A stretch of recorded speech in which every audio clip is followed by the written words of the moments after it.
나의 힘이 되신 여호와여, 내가 주를 사랑하나이다. 여호와는 나의 반석이시요 나의 요새시요 나를 건지시는 이시요 나의 하나님이시요 내가 그 안에서 피할 나의 바위시요 나의 방패시요 나의 구원의 꿀이시요 나의 산성이시로다. 하나님 앞에 나왔습니다. 우리의 삶의 모습 그대로 나왔습니다. 주의 이름을 높여드립니다. 영광 받으시옵소서. 또한 우리에게 예비된 말씀을 허락하여 주시사 이 세상을 능히 주의 말씀으로 살게 하옵소서. 예수님 이름으로 기도드립니다. 아멘.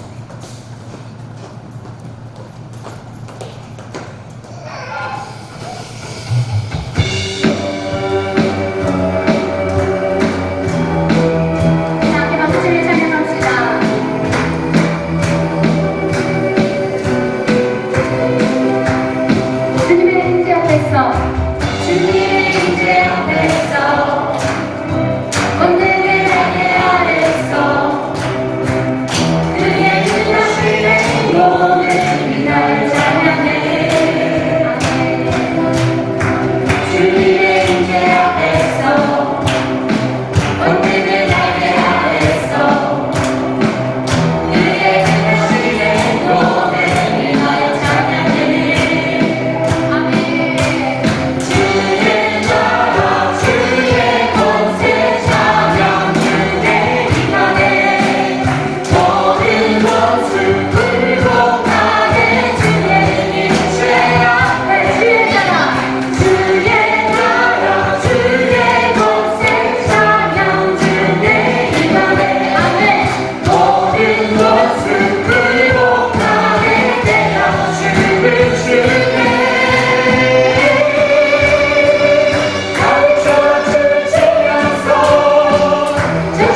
너의 작은 동네에 그리하다 너와 함께 걸어가는 모든 시간이 내게 힘이라. 사랑하는 아들아, 사랑하는 아들아, 내 연약한 동에게 그리야 너로 인해 잃어버린 나의 양들이 돌아오리라.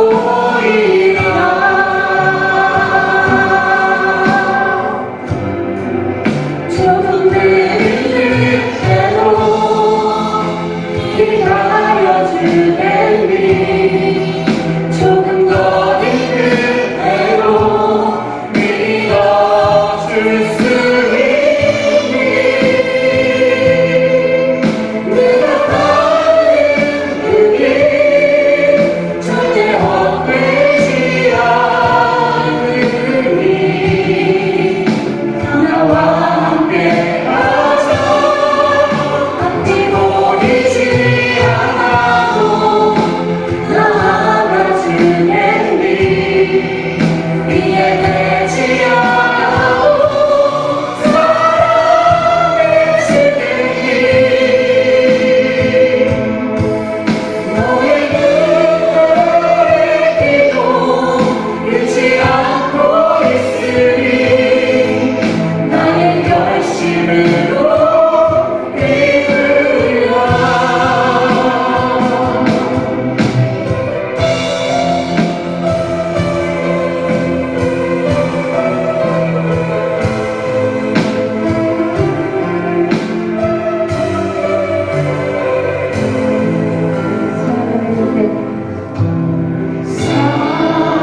사랑하는 내 딸아,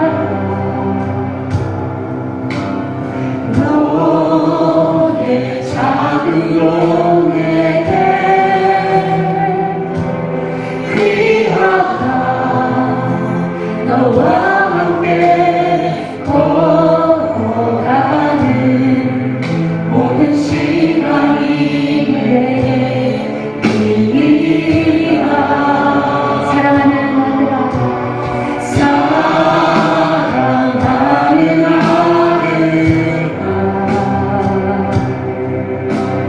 내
다 같이 기도드리겠습니다.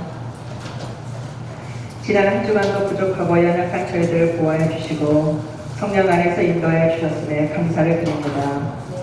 주님을 간절히 사모하는 심령으로 예배의 자리에 왔사오니 저희들의 예배를 받아 주시옵소서. 이 시간 저희의 어두워진 눈을 밝혀주시고 신령한 것을 보게 하여 주시옵소서. 주님의 삶을 취하기보다는 이 세상의 삶에 취하여 주님을 잊고 살았던 저희들의 더럽고 추하고 악한 모든 죄악을 주님의 보혈로 깨끗이 씻어 주시옵소서. 저희들의 삶이 주님께서 채워주시는 은혜로 만족함을 얻는 복된 삶이 되게 하여 주시옵소서. 모로코의 대지진과 리비아의 홍수로 인해 슬픔과 절망에 빠져있는 저들을 고통 속에서 하루빨리 회복시켜 주시고 평화의 날을 바라보는 소망이 있게 하여 주시옵소서. 나날이 들어가는 자연재해가 주님의 창조세계를 망가뜨린 인간의 가역으로 인한 것임을 고백하오니 우리의 죄를 용서하여 주시옵소서. 주님, 나아갈 방향을 잃어버리고 정체성을 잃어버린 이 나라를 구원하여 주시옵소서. 소망을 잃어버리고 살아가는 이 민족과 나라를 불쌍히 여겨 주시옵소서. 정부를 세우시고 다스리시는 주님, 대한민국 정부의 주인이 되어주셔서 부디 이 나라가 올바른 길로 갈 수 있도록 다스려 주시옵소서. 주님 세우신 광림교회가 주님의 뜻을 담아내게 힘쓰는 교회가 되게 하시고 무엇보다도 주님의 요청이 무엇인지를 분별하게 하시고 성령이 살아 역사하고 예배가 뜨거워지는 교회가 되게 하여 주시옵소서. 오늘도 예배의 말씀을 들고 다니엘 세우신 목사님을 축복하여 주시옵소서. 선포하시는 말씀 위에 권세가 있게 하시며 신령한 비밀을 깨달아 변화받는 시간이 되게 하옵소서. 특별히 목사님의 건강을 지켜주시며 가정 위에 평안과 이루가 있게 하옵소서. 주님께서 보내신 곳에서 복음의 진리를 선포하시는 선교지와 선교사님들을 지켜주시고 축복하여 주시옵소서. 선교지로 파송을 나갈 도태역 청년을 축복하옵소서. 그리스도의 심장을 가지고 담대히 나가는 그 사역에 놀라운 열매가 맺어지길 기도합니다. 청소년 공동체와 어린이 공동체를 다스리시고 우리 아이들 한 명 한 명 그 영혼들을 축복하옵소서. 교회의 다양한 사역들이 주님의 이름을 높이게 하시며 강림 찬양대를 축복하시며 올려드리는 찬양이 하나님을 향한 우리의 신앙 고백이 되게 하여 주시옵소서. 오늘 이 예배에 참여한 강림 가족들에게 주님의 도우심과 위로하심과 축복하심 함께하길 기도합니다. 이 모든 말씀 우리를 사랑하시는 예수님 이름으로 간절히 기도드렸사옵나이다. 아멘.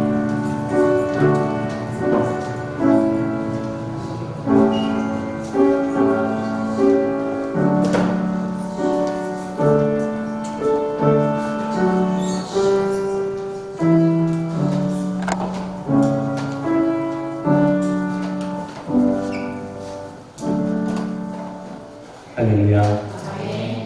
교회에서 알려드리는 말씀입니다.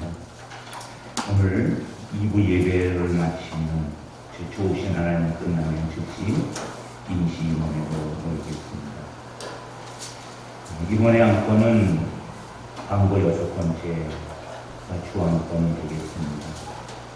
제주지방 감리교회 한마음 축제가 10월 9일 9시부터 오후 3시까지 포천체육관에서 모이게 되는데 우리 교회 행사가 겹치게 됩니다. 그래서 이 문제에 대해서 의논하고 하도록 하겠습니다. 다 함께 일어나시겠습니다. 우리의 신앙을 사도신경으로 고백합시다. 나는 전능하신 아버지의 하나님 천지의 창조주를 믿습니다. 나는 그의 유일하신 아들 우리 예수 그리스도를 믿습니다. 그는 성령으로 잉태되어 은혜와 마리아에서 나시고 우리와 우리에게 고난을 받아 십자가에 못 박혀 죽으시고 장사들이 사흘 만에 죽은 자 가운데서 다시 살아나셨으며 하늘에 오르시어 전능하신 아버지 하나님 우편에 앉아 계시다가 거기로부터 살아있는 자와 인자를 심판하러 오십니다. 나는 성령을 믿으며 거룩한 공교회와 성도의 교제와 죄를 용서하는 것과 몸의 부활과 영생을 믿습니다. 아멘. 오늘 우리에게 주시는 하나님 말씀입니다. 사무엘상 18장 1절부터 12절까지 말씀을 교독하여 읽겠습니다. 다윗이 사울에게 말하기를 마침에 요나단의 마음이 다윗의 마음과 하나가 되어 요나단이 그를 자기 생명같이 사랑하니라. 그날에 사울은 다윗을 머무르게 하고 그의 아버지의 집으로 시바를 나가지 아니하였고 요나단은 다윗을 자기 생명같이 사랑하여 더불어 언약을 맺었으며 요나단이 자기가 입었던 겉옷을 벗어 다윗에게 주었고 자기의 군복과 칼과 띠로 의하였더라. 다윗은 사울이 보내는 곳마다 가서 지혜롭게 행하며 사울이 그를 군대의 장으로 삼았더니 온 백성이 합당히 여겼고 사울의 신하들도 합당히 여겼더라. 우리가 돌아올 때 곧 다윗이 블레셋 사람을 죽이고 사울에게 여인들이 이스라엘 모든 전선에서 와서 명령을 주시며 소와 동생을 가지고 왕 사울을 만나는데 여인들이 뛰놀며 노래하며 이르되 사울이 죽인 자는 천천히요 다윗은 만만이로다 한지라. 사울이 그 말에 불쾌하여 심히 노하여이르되 다윗에게는 가만을 이루고 이에게는 천천만 이르니 그가 더 어려시 나아가고 무엇이나 하고. 그날 후로 사울이 다윗을 주목하였더라. 그의 그날 하늘에서 부르시는 하나님이 사울에게 이르게 되매 그가 지시방에서 정신없이 걸어내고 다윗이 하늘과 같이 서로 소송을 하는데 그때 사울의 손에 창이 있는 자 그가 스스로 이르기를 내가 다윗을 벽에 박으리라 하고 사울이 그 창을 던졌으나 다윗이 그의 앞에서 2번 피하였더라. 여호와께서 사울을 떠나 다윗과 함께 계심으로 사울이 그를 두려워한지라. 아멘. 말씀 앞에 고백합시다. 성경 있으시면 성경 들어주시고요. 없으신 분들은 오른손을 들어주십시오. 주의 말씀은 내 인생의 빛이십니다. 주의 말씀은 내 삶을 인하십니다. 주께서 말씀하신 대로 나는 하나님의 사랑하는 자녀입니다. 나는 축복의 통로입니다. 오늘도 주의 말씀에 마음을 열립니다. 말씀하여 주옵소서. 듣고 깨닫고 말씀대로 살겠습니다. 아멘. 앉아주세요.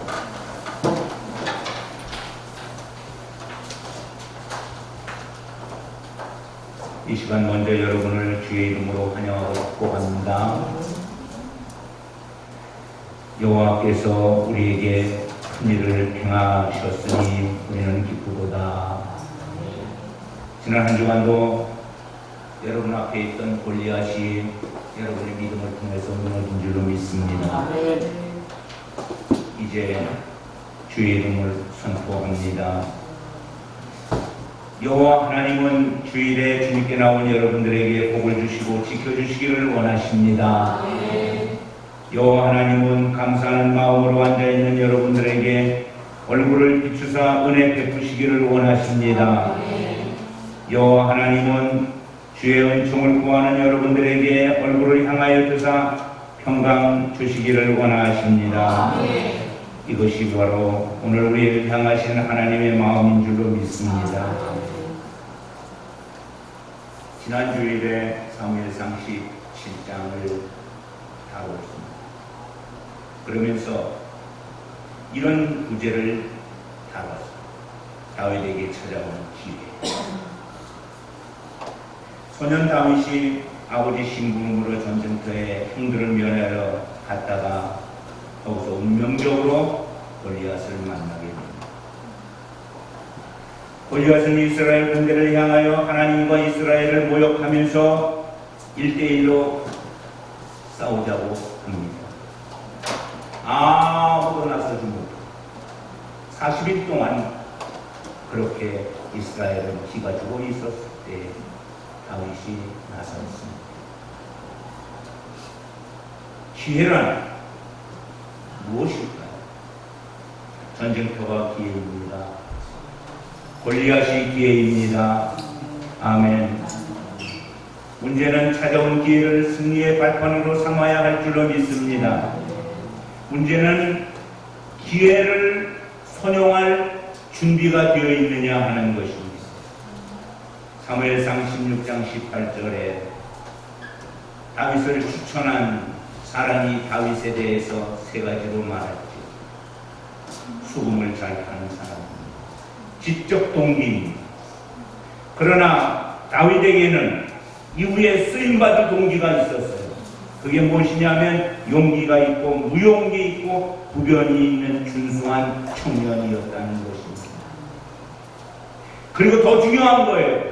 삶의 날마다 따른 하나님의 은혜, 여호와께서 그와 함께 계십니다. 아멘. 오늘도 이 시간 여호와 하나님이 우리와 함께 계신 줄로 믿습니다. 기회는 어떻게 올까요? 직업 끝에서 기회가 찾아온다고 말씀을 드렸어요. 기회는 우연처럼 온다고 말씀을 드렸어요. 기회는 믿음 속에 있다고 말씀을 드렸어요. 그래서 우리가 지혜가 부족할 때 어떻게 해야 합니까? 모든 사람에게 보여주시고 꾸짖지 않는 하나님께 구하기를 축원합니다. 그리하면 하나님은 우리에게 넉넉한 은혜의 지혜를 주실 줄로 믿습니다. 그래서 다윗이 승리의 배경을 우리가 정의한다면 하나님을 향한 절대적 신앙을 갖고 있었다. 하나님이 쓰실 도구가 준비되어 있다. 더 중요한 것은 골리앗을 통해서 우리가 배워야 할 것들이 있는 줄로 믿습니다. 방심과 허점을 이용해야 합니다. 강한 자에게도 분명히 약점이 있습니다. 실패의 최고의 무기는 교만이다. 다윗을 저는 이렇게 표현하고 싶어요. 물맷돌 믿음의 영웅. 보통 영웅은 골리앗 같은 사람이 영웅이에요. 눈에 보이는 것을 갖추고 있습니다. 그러나 하나님의 영웅은 물맷돌 영웅인 줄로 믿습니다. 다윗은 물매 하나로 전쟁의 영웅 골리앗을 쓰러뜨립니다. 죽입니다.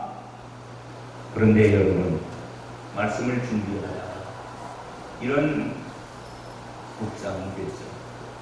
선교지 영성이 있다. 선교지 영성. 선교지에 가면 어떤 믿음도 생깁니다. 우리 고태영 형제가 잘 깨닫고 고백할 그런 내용일 거예요. 한국에 있을 때와 달라요. 손을 얹고 기도하면 병자가 나아요. 은혜도 충만해요. 믿음도 충만해요. 그런데 선교지에서 돌아오면 이전에 자신의 모습으로 돌아갑니다. 여러분, 누가 나을까요? 선교지에 있는 게 나을까요? 아니면 돌아온 게 나을까요? 두 사람이 다 나은 줄로 믿습니다. 차이가 나는 이유는 뭐예요? 믿음입니다. 하나님을 향한 절대적 믿음으로 나갔던 선교지는 하나님의 능력이 넘쳐납니다.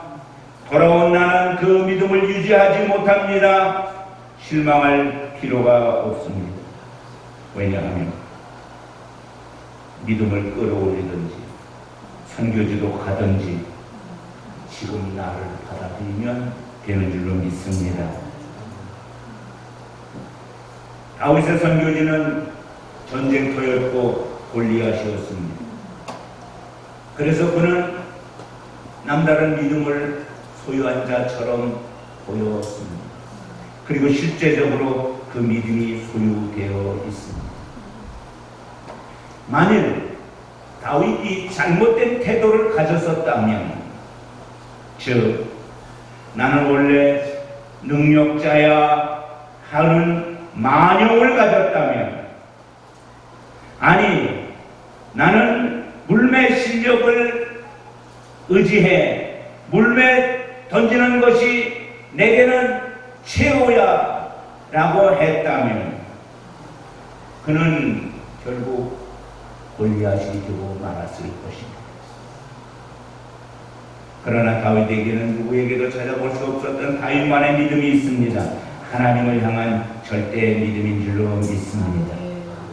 오늘 여러분들이 갖기를 축원합니다.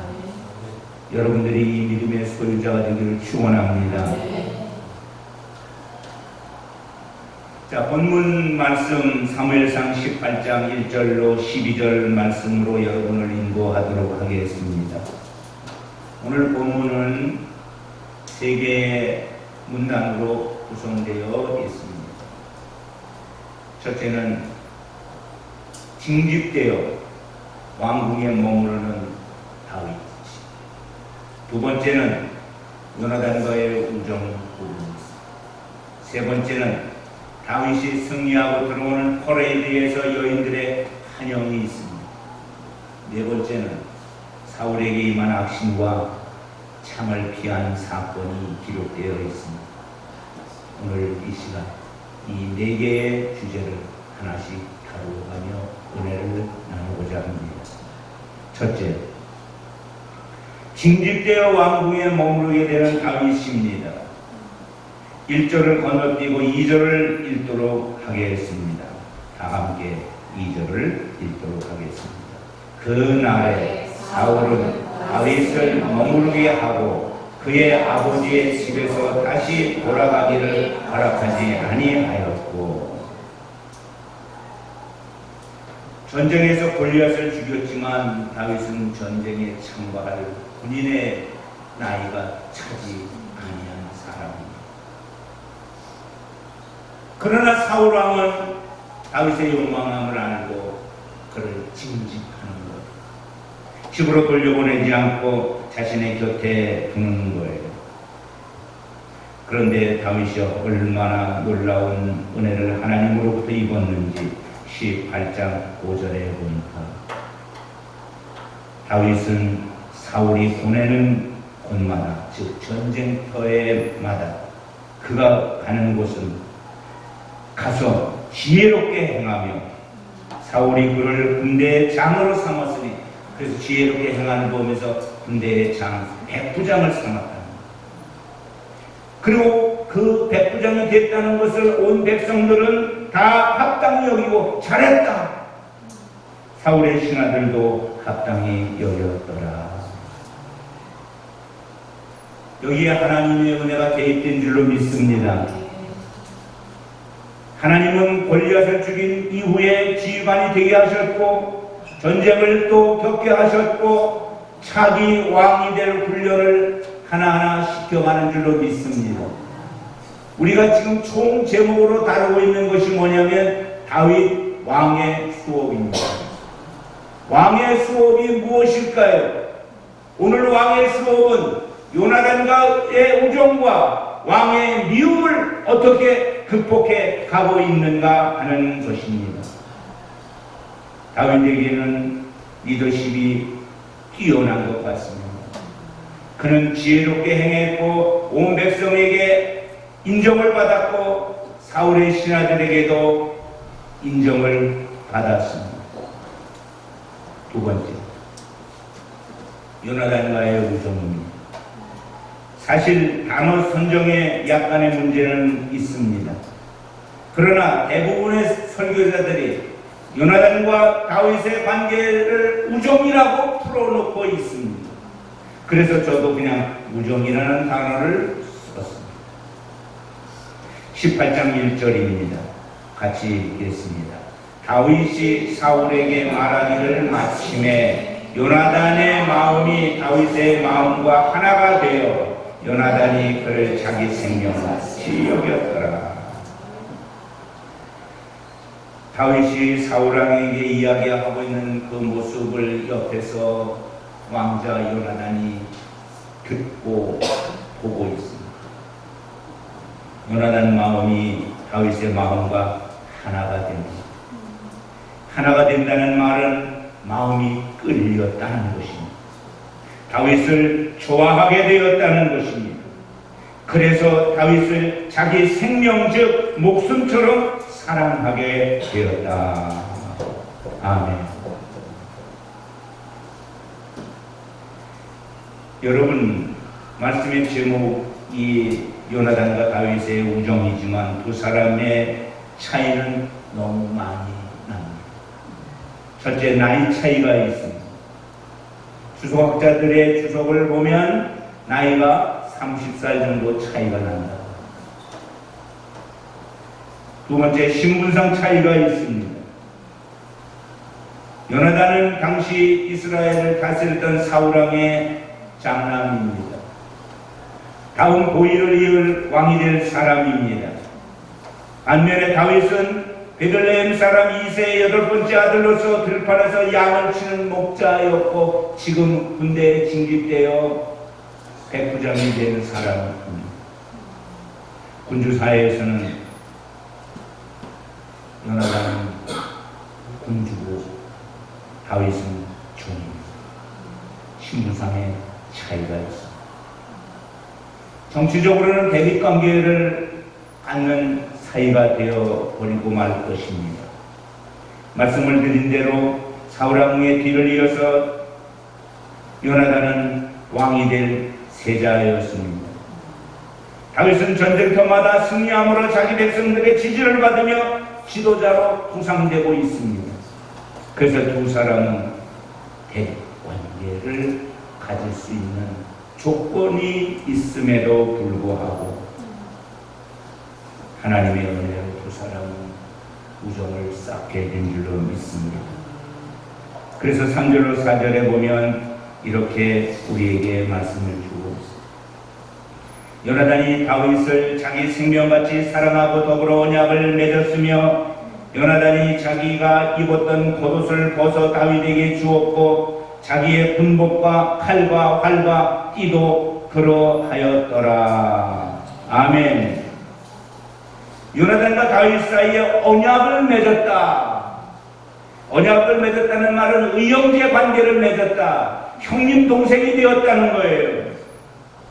또 영원한 우정의 언약을 맺었는데 그 증표로 무엇을 주었습니까? 요나단이 자기가 입고 있던 겉옷을 벗어서 그에게 주고 자기의 칼과 활과 허리띠도 선물로 주었다. 다윗은 줄 게 없어요. 그러나 요나단은 자기가 가장 아끼는 물품을 주어서 언약관계를 맺은 줄로 믿습니다. 다시 한번 정리하면 요나단은 사울의 맏아들입니다. 만약 아버지 사울이 하나님께 버림받지만 않았다면 왕위를 이어받을 차기 왕이 될 사람입니다. 요나단은 다윗을 사랑했습니다. 친구로서 평생 언약까지 맺었습니다. 훗날 사울이 다윗을 여러 차례 죽이려고 할 때 요나단은 몇 번이나 다윗을 살려줍니다. 요나단은 다윗이 경쟁 상대가 아니었습니다. 돌봐주어야 될 사람인 줄로 알았습니다. 그리고 더욱 훗날, 먼 훗날 요나단이 전사한 이후에 다윗은 사무엘하 1장 26절에 이렇게 말합니다. 내 형 요나단이여, 내가 그대를 애통함은 그대는 내게 심히 아름다움이라. 그대가 나를 사랑하니 기이하여 여인의 사랑보다 더하여도다. 아멘. 다윗도 요나단의 그 마음을 알았어요. 그 사랑을 알았어요. 사랑을 배신하지 않았습니다. 그래서 요나단의 아들, 장의 아들이 있었어요. 전쟁터에 도망가다 다리에 장애를 입고 쫄뚝거리 같은 아들이 있었는데 그 아들이 무비보셋이었습니다. 찾아왔어요. 그리고 왕궁에 살게 했고 왕자들과 함께 식사 자리에 날마다 함께 한 줄로 믿습니다. 다윗과 요나단의 우정을 보면서 오늘 현대에도 깨닫음이 많은 줄로 믿습니다. 요즘은 우정이라 해도 배신을 반복하지만 다윗과 요나단은 껄끄러운 관계일 수도 있지만 요나단은 다윗을 생명처럼 사랑했습니다. 다윗도 그 사랑을 저버리지 아니하고 요나단이 죽은 후에도 그의 자식을 마지막까지 돌보아 주었습니다. 이 사랑, 이 우정이 전쟁터에서도 꽃피는 사랑이 된 줄로 믿습니다. 세 번째, 다윗의 계속되는 승리와 여인들의 환영입니다. 여러분, 5절 말씀을 이제 우리가 보면 다윗은 나이가 어렸지만 그 임무를 잘 수행했기 때문에 모든 이가 그를 좋아했다고 기록했습니다. 그렇다면 그 비결이 무엇이었을까요? 그 비결을 저는 14절에서 찾고자 합니다. 14절 말씀 같이 읽겠습니다. 시작. 다윗이 그의 모든 일을 지혜롭게 행하니라. 여호와께서 그와 함께 계시니라. 아멘. 이 말씀은 여호와께서 함께하니 그가 하는 일마다 지혜로웠다. 아멘. 그의 지혜로움은 다윗이 군대의 백부장이 되는 기회가 된 줄로 믿습니다. 여기 지혜롭다는 말은 원어의 뜻을 빌리면 깨닫다, 형통하다, 신중하다 등의 의미를 복합적으로 담고 있는 단어입니다. 다윗은 하나님의 지시대로 행함으로써 하나님 말씀에 순종함으로써 모든 삶의 형통함이 그의 삶에 임한 줄로 믿습니다. 지혜로움은 여호와 하나님께서 함께 하시니 지혜로운 것인 줄로 믿습니다. 그래서 여호와 하나님이 함께 하시니 현명한 행동이 그에게서 나타난 줄로 믿습니다. 그 현명한 행동을 사람들이 보고 말하는 것입니다. 하나님이 함께하는 사람이다. 아멘. 사울왕은 처음에 별 관심이 없었어요. 좋았습니다. 왜요? 골리앗을 이겼어요. 죽여버렸어요. 전쟁에 승리했어요. 그런데 나중에 사울에게 있어서 다윗은 두려움의 대상이 되어버리고 말았어요. 왜냐하면 자기에게는 하나님의 신이 떠났는데 다윗에게는 하나님이 함께하는 것이 보였습니다. 말씀을 준비하면서 세상에서 제일 무서운 사람이 무슨 사람인 줄 아십니까? 제일 강한 사람이 누군 줄 아십니까? 성령 충만한 사람입니다. 아멘. 성령 충만하기를 축원합니다. 사울이 다윗을 미워하는 결정적 계기가 생겼어요. 사무엘상 18장 6절 말씀. 우리가 돌아올 때, 즉 돌아올 때라는 말은 언제냐? 그 다음에 말씀이 곧 다윗이 블레셋 사람을 죽이고 돌아올 때, 블레셋을 죽이고 바로 돌아온 것이 아니라 계속 블레셋과 전쟁을 치르고 전쟁에서 완전히 승리를 하고 퍼레이드를 하는 때입니다. 여인들이 이스라엘 모든 성읍에서 나와서 노래하며 춤추며 소고와 경세, 우리나라 말로 번역하면 꽹가리라고 번역을 해요. 사울왕을 환영했다. 즉, 그 퍼레이드의 주인공은 사울왕이었습니다. 길가에 줄지어 들어서서 기뻐하며 환영하는 소리에 맞춰서 춤추고 노래를 부르고 있습니다. 그런데 15절에 보니까 여인들이 뛰놀며 노래하는 내용이 사울이 죽인 자는 천천히요 다윗은 만만이로다. 언어적으로 표현을 하면 사울은 그의 천을 그리고 다윗은 그의 만을 죽였도다. 이게 우리나라 번역을 하면서 문장을 천천만만으로 번역을 하게 돼요. 이 말의 뜻은 많이 죽였다는 거예요. 다윗도 많이 죽였고 사울도 많이 죽였고, 그런데 여러분, 전쟁에 사울이 나가서 싸우는 전쟁보다 다윗이 싸우는 전쟁이 더 커요. 그래서 다윗이 더 죽일 수밖에 없습니다. 그런데 이 두 영웅 사이에 문제가 발생을 하게 됩니다.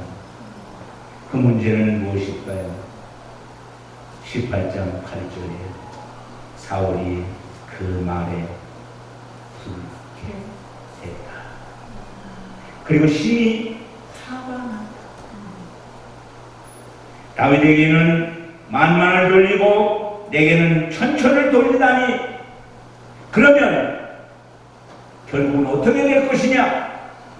다윗이 더 얻을 것이 나라밖에 더 없지 않겠는가? 그러면서 18장 9절에 그날 후로 사울이 다윗을 주목했다. 사울은 이때부터 질투하는 심정으로 다윗을 바라보게 되었다는 것입니다. 그리고 나타난 게 뭐냐? 네 번째 주제인 것이죠. 사울에게 임한 악신과 창피한 사건입니다.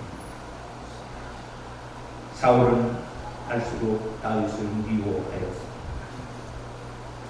그런데 백성들은 갈수록 다윗을 따르고 지지하고 사랑했습니다.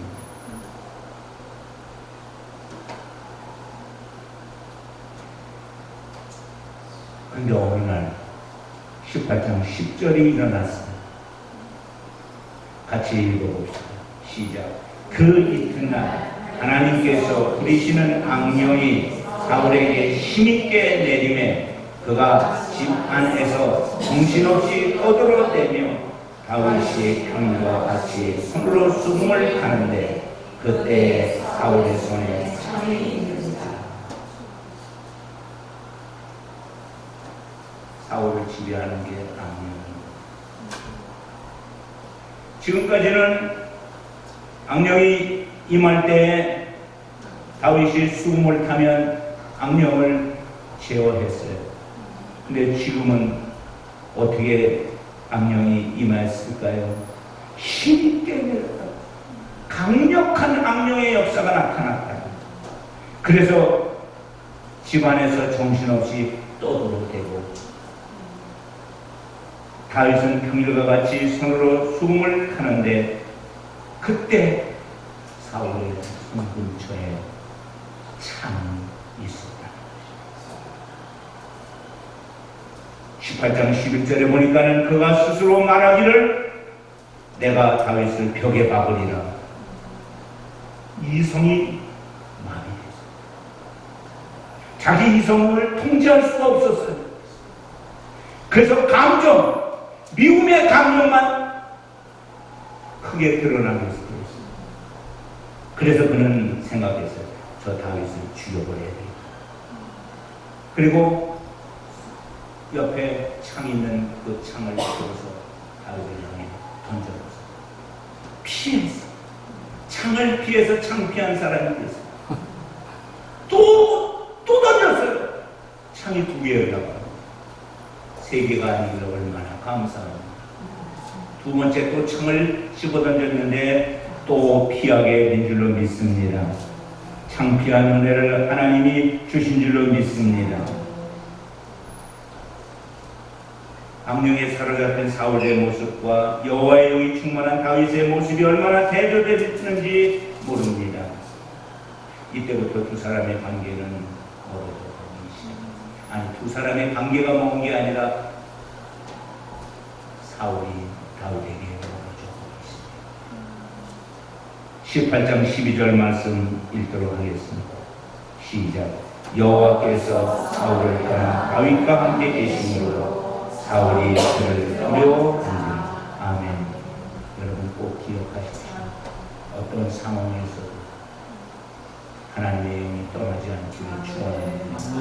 성령 충만하기를 축원합니다. 다윗과 함께 계신 하나님, 사울을 떠난 하나님, 그래서 사울이 다윗을 두려워하게 되었다. 이제 말씀을 정리하며 적용합니다. 사울은 점점 비교되는 인생 속에 낮아져 가고 있습니다. 질투의 화신으로 변해가고 있습니다. 누구도 막지 못하는 사람이 되어가고 있습니다. 그러나 반면에 다윗은 더욱 용맹하며 지혜로운 사람으로 성숙해 갑니다. 사랑하는 광민가족 여러분, 여러분의 모습이 다윗의 모습이 되기를 축원합니다. 사울은 파멸의 길을 걷고 있습니다.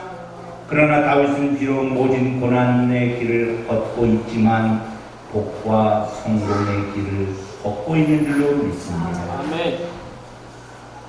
관계 속에 그래도 아름다움이 있습니다. 전쟁에서 피는 꽃이 있듯이 고난 속에 피는 아름다운 우정이 있는 줄로 믿습니다. 여러분들에게도 다윗과 요나단의 아름다운 우정이 있기를 축원합니다. 다윗과 사울을 통해 성령 충만과 여호와 하나님과 함께하면 얼마나 우리의 삶에 복이 있고 지혜롭고 용맹스러운지를 깨달아 알기를 축원합니다. 우리도 우정과 신의를 지키고 성령 충만으로 복 있는 인생이 되기를 축원합니다. 기도하겠습니다. 하나님 감사합니다. 오늘도 말씀으로 인도하신 주님, 우리의 삶에 다윗의 용기를 주시고 다윗의 마음을 주시고 다윗의 우정을 주시고 다윗의 은혜를 주옵소서. 우리 안에 숨어 있는 사울을 나사렛 예수의 이름으로 뽑아내게 하옵소서. 오직 하나님의 축복을 누리는 사람이 되게 하옵소서. 예수님 이름으로 기도드립니다. 아멘.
기도하겠습니다. 아버지, 주님 앞에 나왔습니다. 감사한 마음으로 물질 들고 나왔습니다. 물질의 주권을 인정하여 드리는 11조를 주의 전에 드립니다. 주의 전에 드리는 이 귀한 예물을 받아 주옵소서. 감사의 예물이 있습니다. 부모가 자녀의 이름으로 드리는 예물이 있습니다. 자녀가 부모의 이름으로 드리는 예물이 있습니다. 하나님의 은혜를 간구하여 기도의 제목을 감사함으로 올리는 예물이 있습니다. 또한 지난 한 주간도 하나님께서 행해 주신 은혜가 너무 커서 감사하는 예물이 있습니다. 하나님, 우리에게 주의 은총을 더하시옵소서. 넘치도록 더하시옵소서. 다윗의 은혜를 주시옵소서. 선교사를 위해서 드리는 선교의 물도 드려줬습니다. 일반 헌금도 드려줬습니다. 지난 주간도 수모 봉사하는 모든 봉사의 손길들의 그 정성도 드려줬습니다. 주님 받아 주옵소서. 예수님 이름으로 기도드립니다.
다윗의 영성으로 살아가기를 소망하는 주의 자녀들 머리 위에 이제로부터 영원토록 함께하기를 간절히 축원합니다. 아멘.